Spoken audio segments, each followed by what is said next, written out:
അക്വാപോണിക്സിലെ വെള്ളം കുറച്ച് കളയാണ്. ഇതിനകത്ത് ആ ചെറിയ മീനുകൾ കണ്ടോ, അവരും ഏറ്റവും വലിയ തിലാപ്പിയകളും തമ്മിൽ പ്രായവ്യത്യാസമൊന്നുമില്ല. അപ്പം അങ്ങനെ ഗ്രോത്ത് സ്റ്റണ്ടായി തീറ്റ എടുക്കാതെ പോകുന്ന കുഞ്ഞുങ്ങളുണ്ട്, അവരുടെ ഗ്രോത്ത് സ്റ്റണ്ടായി തന്നെ ഇരിക്കുള്ളൂ. അപ്പം അങ്ങനെയുള്ള മീനുകളെ നമ്മൾ അക്വാപോണിക്സിൽ നിന്ന് മാറ്റണം.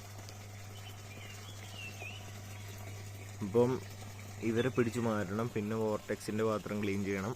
അതൊക്കെയാണ് നമ്മുടെ അക്വാപോണിക്സിൻ്റെ ചെറിയ മെയിൻ്റെനൻസുകൾ. പിന്നെ അന്ന് പുഴയിൽ നിന്ന് പിടിച്ച മീനിനെ കാണണമെങ്കിൽ അത് നൈഫ് ഫിഷ് പോലെ തന്നെയാണ് ഇരിക്കുന്നത്. 2 പേരുണ്ട്, പെയറാണെന്ന് തോന്നുന്നു. ഒരേ സ്ഥലത്തു നിന്നാണ് പിടിച്ചത്. അവർ എപ്പോഴും ഒരുമിച്ചാണ് ഉണ്ടാവുക. ഇപ്പോൾ പേടിച്ചിരിക്കുക.